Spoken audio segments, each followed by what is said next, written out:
This particular video is a question for Arminians in regards to irresistible grace, the I in TULIP. Let me give you kind of an idea of what I mean. I received a message today, not today, but recently, from a YouTuber named Parture, P-A-R-T-U-R-E, if I'm pronouncing that correctly. I made a particular argument in regards to doctrine of regeneration, and that the Arminian viewpoint renders that doctrine meaningless. He responded talking about irresistible grace. Well, he wasn't talking about irresistible grace at all, but because what he wrote didn't make any sense. But he talked about God imposing, what he said was, quote, irresistibly imposing regeneration. The idea I've gotten from Arminians over the years is divine rape, divine kidnapping. God drags you kicking and screaming into the kingdom. But those same people, as Dr. White illustrated of Alpha and Omega Ministries, aomin.org, on his Dividing Line podcast over the last, month, he went over 2 sermons in which pastors misrepresented irresistible grace. Nowhere near the doctrine of irresistible grace, but claimed they had done all this studying. The second sermon he went over, the guy said, I got 1,000 books in my library, and I've done all the study, and he didn't even have a clue what it was. I know John 3:16 conference a couple years ago, same thing. Guy got up there, made a presentation about irresistible grace, and wasn't even in the ballpark about what it was. Where does this come from?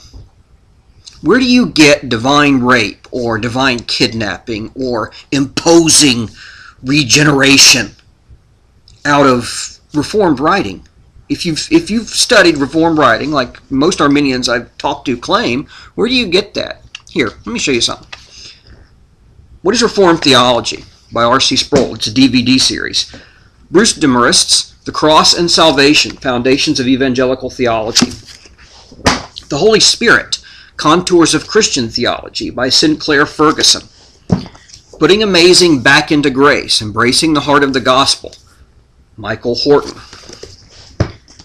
James Boyce and Philip Ryken's The Doctrines of Grace, Rediscovering Evangelical Gospel. Martin Lloyd-Jones, God the Holy Spirit, Great Doctrines of the Bible. Edwin Palmer's 5 Points of Calvinism. R.C. Sproul's The Essential Truths of the Christian Faith.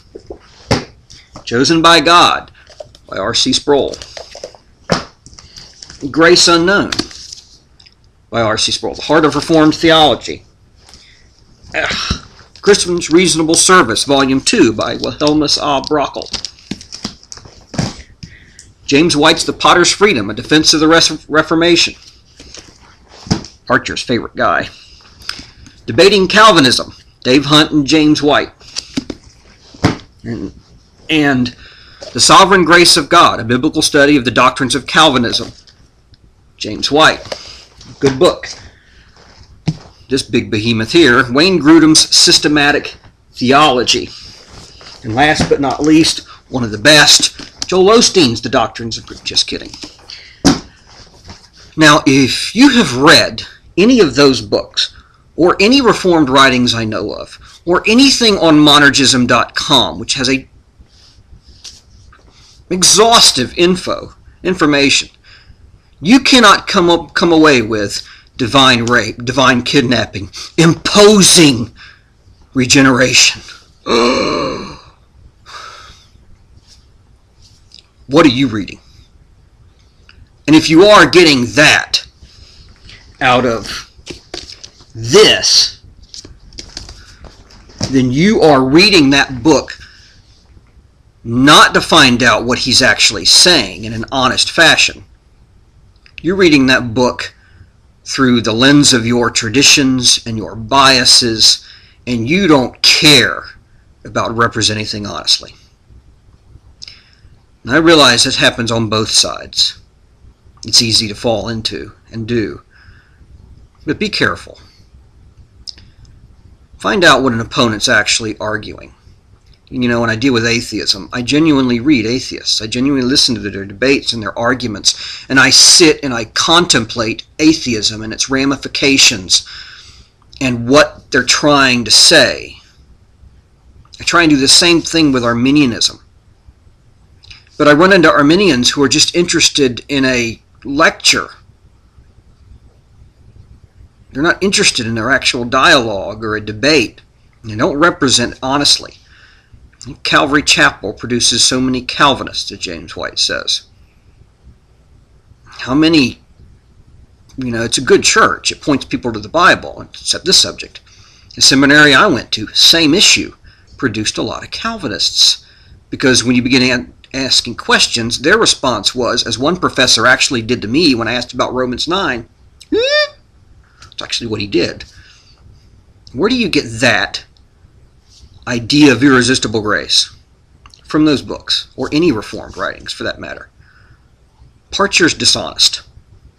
Or he's so biased against Calvinism, and from looking at his page, I know Rich Pierce posted on my Facebook page that the guy is the equivalent of a cyber stalker.